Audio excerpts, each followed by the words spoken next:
संस्कृत राष्ट्रभाषा बननी थी। डॉक्टर अंबेडकर ने संस्कृत को राष्ट्रभाषा बनाने के लिए प्रस्ताव भी पास किया। उनका प्रस्ताव फेल किसने कराया? नेहरू जी ने। भारत का जो झंडा डिजाइन हुआ था, नेशनल फ्लैग, वो भगवा कलर का था, उसमें ओम लिखा हुआ था, भगवा झंडा ओम निशान। किसने विरोध किया? नेहरू जी ने। दूसरा झंडा डिजाइन हुआ, भगवा रंग का झंडा, उसमें वंदे मातरम। किसने विरोध किया? नेहरू जी ने। भारत का जब नेशनल एंथम डिसाइड हो रहा था, राष्ट्रगान, तो सब एक मत से कह रहे थे, क्योंकि पूरा पूरा फ्रीडम स्ट्रगल वंदे मातरम से हुआ है, तो हमारा जो राष्ट्रगान होना चाहिए वो भी वंदे मातरम होना चाहिए। किसने विरोध किया? नेहरू जी ने। और क्या किया? जनगण मन को राष्ट्रगान बनवा दिया। जब देश के नाम की बात आई तो ये हुआ, भाई भारत है तो भारतीय होना चाहिए, लेकिन India that is Bharat, Bharat का नाम इंडिया भी रखवा दिया। किसने? नेहरू जी ने। क्योंकि उस समय नेहरू जी की चलती थी, कांग्रेस की चलती थी, ज्यादातर मेंबर संविधान सभा में कांग्रेस के थे, तो नेहरू जी का एक तरीके से पूरा उनके ऊपर कंट्रोल भी रहता था। आर्टिकल 35 है, किसने जुड़वाया संविधान में? नेहरू जी ने। नतीजा क्या हुआ? कश्मीर के जो हिंदू थे वो थर्ड क्लास सिटीजन हो गए। आर्टिकल 370 संविधान में किसने जुड़वाया? नेहरू जी ने। नतीजा क्या हुआ? अलगाववाद बढ़ा, आतंकवाद बढ़ा, कश्मीरियों का नरसंहार हुआ, बहन बेटियों का बलात्कार हुआ, हजारों सैनिक मारे गए, हजारों हमारी बहन बेटियां विधवा हो गई, पलायन हुआ। किसके कारण? आर्टिकल 370 के कारण। संविधान का आर्टिकल 13 कहता है सारी कुरीतियां खत्म करना है, सारी कुप्रथाएं खत्म करना है। कभी नेहरू जी ने उस पर संसद में चर्चा ही नहीं किया, इसलिए जितनी विदेशी कुरीतियां मुगलों के समय से चल रही थी वो यथावत चलती रही। आर्टिकल 25 में एक प्रोपोगेट वर्ड किसने जुड़वाया था? नेहरू जी ने। नतीजा क्या हुआ? पूरे देश में धर्मांतरण हुआ, और आज की डेट में 9 राज्यों में, 200 जिलों में, 900 तहसीलों की डेमोग्राफी बदल चुकी है। आर्टिकल 30 माइनॉरिटी का कॉन्सेप्ट किसके कहने पाया? नेहरू जी के कारण। अल्पसंख्यक बहुसंख्यक का जो खेल चल रहा है, जो तुष्टीकरण चरम पे है, वो संविधान में एक आर्टिकल 29-13 जो माइनॉरिटी शब्द आया उसके कारण है। और इसके मूल प्रणेता, इसके डिजाइनर कौन है? नेहरू जी। कभी नेहरू जी ने जो गुलामी के नाम चल रहे हैं भारत में, उसको हटाने का प्रयास नहीं किया। एक भी गुलामी का नाम नेहरू परिवार ने नहीं हटाया। एक भी गुलामी का निशान, काशी, मथुरा, भद्रकाली, भोजशाला, अटाला, अयोध्या, जितने भी है, एक भी जो गुलामी के निशान है उसको रिस्टोर करने की प्रयास नहीं किया। एक भी गुलामी की कुरीतियों को खत्म करने के लिए नेहरू जी ने कोई प्रयास नहीं किया। एक भी गुलामी की कुप्रथाओं को खत्म करने के लिए नेहरू परिवार ने कोई प्रयास नहीं किया। गुलामी की शिक्षा जो मुगलों के समय से मदरसे चल रहे थे, अंग्रेजों के समय से मिशनरी स्कूल्स चल रहे थे, उसको किसने आगे बढ़ाया? नेहरू जी ने। गुलामी की जो चिकित्सा व्यवस्था है उसको मजबूत किया, और भारत की चिकित्सा व्यवस्था को बर्बाद करने के लिए कानून किसने बनाया? 1954 में नेहरू जी ने। भारत में 1894 में लैंड एक्विजिशन एक्ट बन गया था। अंग्रेजों ने पूरे देश की जमीन मिशनरीज को बांट दिया था। मुस्लिम्स को जमीन नहीं मिली थी, हालांकि उसके पहले मुगलों समय में सारी जमीनें मुस्लिम्स को मिल चुकी थी, लेकिन फिर 1954 में वक्फ एक्ट बना के नेहरू जी ने वक्फ बोर्ड गठित कर दिया।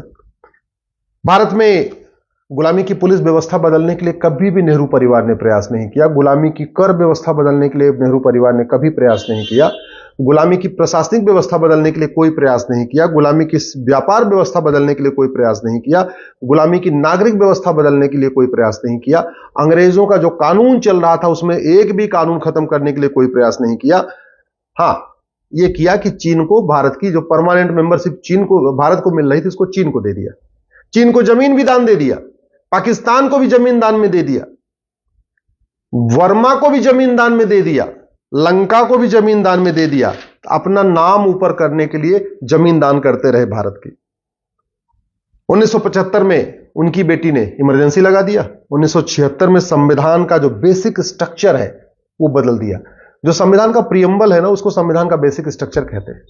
लेकिन 1976 में इमरजेंसी के दौरान जब लोकसभा का टेन्योर पूरा हो गया था, तो संविधान का बेसिक स्ट्रक्चर, जिसको प्रियम्बल कहते हैं, उसमें बदलाव कर दिया, उसमें 2-3 नए शब्द जोड़ दिए।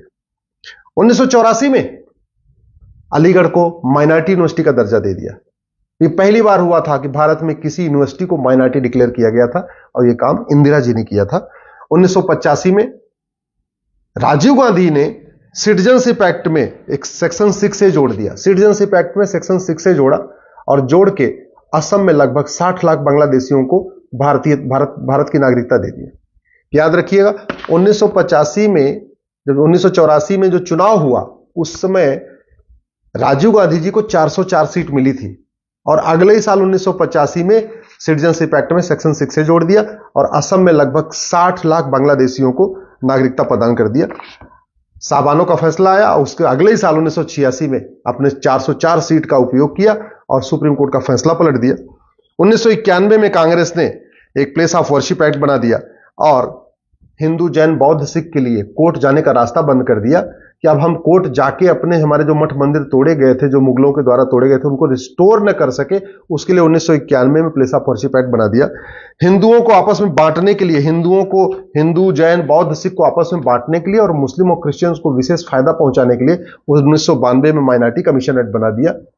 1995 में जो वक्फ एक्ट नेहरू जी ने बनाया था 1954 में, उसको वापस लिया और बहुत ही खतरनाक 1995 में वक्फ एक्ट बना दिया। उसके बाद फिर 2004 में national commission minority education institution act बनाया और उसके बाद अलीगढ़ पहली बात 1984 में अलीगढ़ यूनिवर्सिटी को माइनॉरिटी का दर्जा दिया। फिर 2004 में बाकायदा कानून बनाया और पूरे देश की यूनिवर्सिटीज को माइनॉरिटी यूनिवर्सिटी घोषित करना शुरू किया। जामिया भी उसी कानून के अंतर्गत हुई है। 2010 में कानून बनाया FCRA। उसका मूल उद्देश्य था कि जो भारत विरोधी शक्तियां हैं, माओवादी, नक्सली, अलगाववादी, कट्टरपंथी, जिहादी नेता, अभिनेता, लेखक, बुद्धिजीवी, पत्रकार, कलमकार जो भी देश के खिलाफ करते हैं, उनके NGOs को बढ़िया फंडिंग होती रहे विदेशों से, उसके लिए 2010 में FCRA बना दिया। 2012 में राइट टू एजुकेशन एक्ट को बदला, मदरसों को राइट टू एजुकेशन एक्ट के दायरे से बाहर निकाल दिया। इसका मतलब ये हुआ कि जो शिक्षा अधिकारी हैं, एजुकेशन ऑफिसर्स होते हैं, वो जाके ये ना देख पाए कि मदरसों में क्या पढ़ाया जाता है, मदरसों में कौन पढ़ा रहा है, मदरसों का सिलेबस क्या है, मदरसों का करिकुलम क्या है। इसके लिए 2012 में बाकायदा मनमोहन सिंह जी की सरकार ने, या सोनिया गांधी जी उसको सरकार कह लीजिए, उन्होंने राइट टू एजुकेशन एक्ट को ही बदल दिया। 2013 में वक्फ एक्ट को असीमित शक्ति दे दिया। 2013 में जैन को भी अल्पसंख्यक घोषित कर दिया। तो अगर आप ध्यान से देखें तो 53 साल राज किया कांग्रेस ने, उसमें 50 से ज्यादा ऐसे घटिया कानून बनाए जिसका मुख्य उद्देश्य था कि भारत की संस्कृति बर्बाद हो जाए, सनातन धर्म बर्बाद हो जाए, भारत धीरे धीरे गुलामी की ओर चलता जाए।